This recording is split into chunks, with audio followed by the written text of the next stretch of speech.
Hello guys, welcome back to my channel. তোমাদের কাছে নিয়ে এলাম একটি নতুন ট্রাভেল ব্লগ। এটা হচ্ছে দেখে তো বুঝতেই পারছো হয়তো এটা 15ই আগস্টের ভিডিও। তো 15ই আগস্টে আমরা ঘুরতে গিয়েছিলাম কাছে পিঠেই আমাদের জলপাইগুড়ি থেকে লাটাগুড়ি। তো লাটাগুড়ি ফরেস্ট অনেকেই হয়তো জানো। তো লাটাগুড়ি ফরেস্টে আমরা ঘুরতে গিয়েছিলাম, আর জলপাইগুড়ি থেকে আমাদের লাটাগুড়ি ফরেস্টে যেতে সময় লেগেছিল হচ্ছে 45 মিনিটসের মতো, এরকমই সময় লাগে বাইকে গেলে।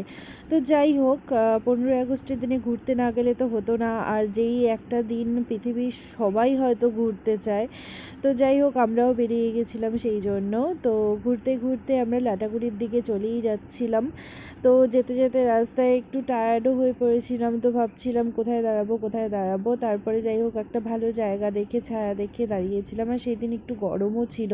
খুব খুব যে মানে গরম ওয়েদার ছিল তাও না। তো যাই হোক একটু রেস্ট নেওয়ার জন্য দাঁড়িয়েছিলাম, বাইকে বসে বসে তো কোমর টোমর ব্যথা হয়ে যায়। তো যাই হোক একটু দাঁড়িয়ে ফটোটাও তুলে নিলাম সেই চান্সে। তারপরে আবার রওনা হলাম আমরা মহাকাল মন্দিরের উদ্দেশ্যে, যেটা হচ্ছে লাটাগুড়িতেই আছে।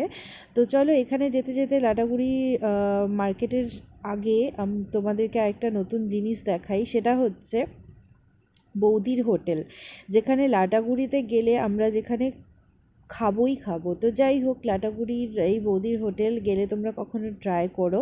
খুব ভালো খাবার পাওয়া যায় এখানে, আর খুব সুন্দর টেস্ট।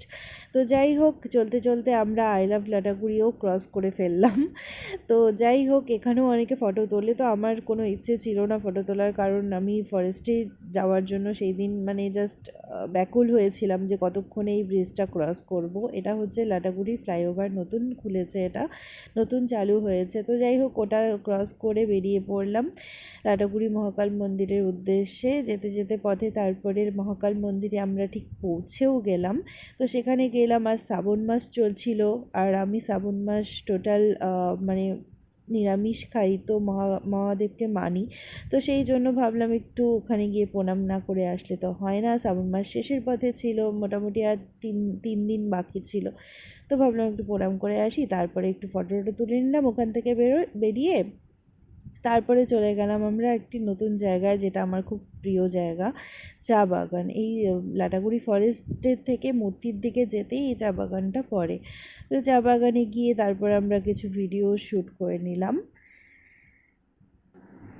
তো চলো সব কমপ্লিট, ঘোরা কমপ্লিট, এবার চললাম বাড়ির দিকে। আর তোমাদের যদি ভিডিওটা ভালো লাগে তাহলে একটা লাইক কমেন্ট করে দিও। Thank you, tata by.